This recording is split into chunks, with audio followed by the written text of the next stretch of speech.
Welcome back to our study of ministry to God through continual worship and prayer. Now, over the last several weeks, we've been looking at the biblical precedent of ministry to God. But this week, we're going to take a break from the biblical history to look at modern history in the days since the New Testament apostles. History reminds us that this concept is not a new idea.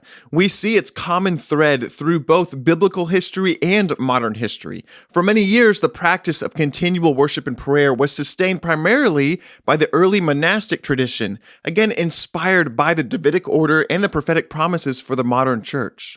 The Jerusalem temple was destroyed by Rome in 70 AD, but by that time, the practice and prophetic promise of continual worship and prayer in the spirit of the Tabernacle of David had already expanded beyond the temple mandate. Now, I'm going to read some historic examples, but you have to forgive me if I pronounce some of these names wrong. A lot of them are named in Latin.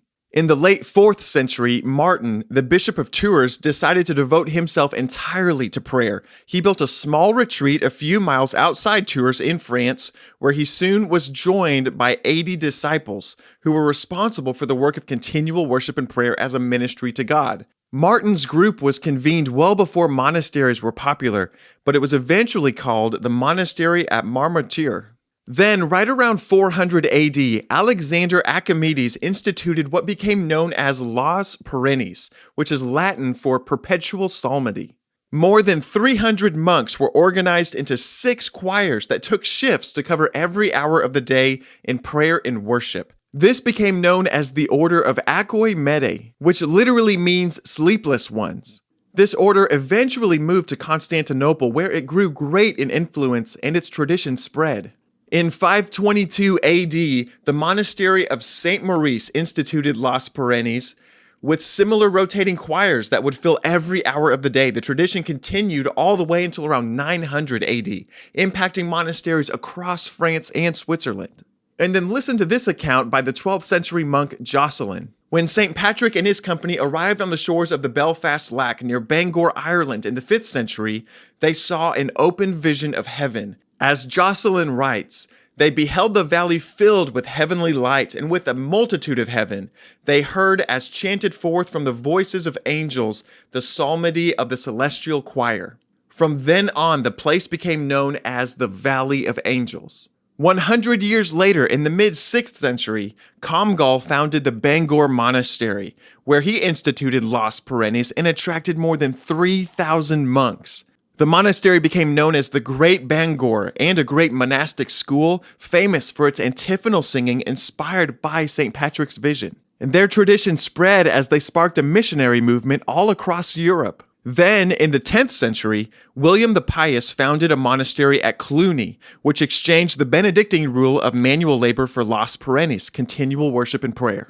Hundreds of monasteries throughout Europe looked to the monastery at Cluny as their mother house and followed their tradition. The monastery at Cluny trained no less than 4 popes. Then, in the early 12th century, Bernard organized 700 monks to sustain night and day prayer at Clairvaux, France. Visitors to the monastery remarked how they sang through the night and prayed as they worked through the day. And Clairvaux also sparked a missions movement in Europe. And then, around 1722, the German Count Zinzendorf housed hundreds of religious refugees on his estate, which he named Herrnhut, which means the watch of the Lord. There they covenanted to continual prayer for more than 100 years, inspired by Leviticus chapter 6, verse 13. Fire shall be kept burning on the altar continually, it shall not go out.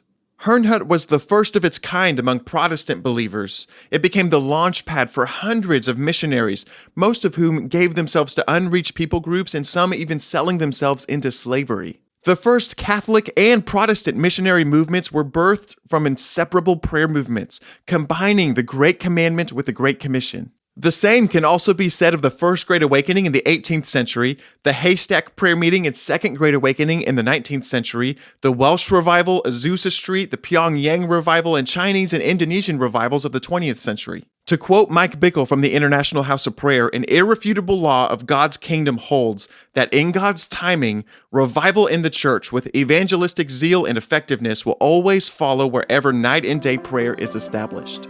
And next, we'll begin to dive into the present day examples, implications, and applications. Until then, thank you so much for taking the time to watch or listen to this podcast, and I'll look forward to talking to you again next week.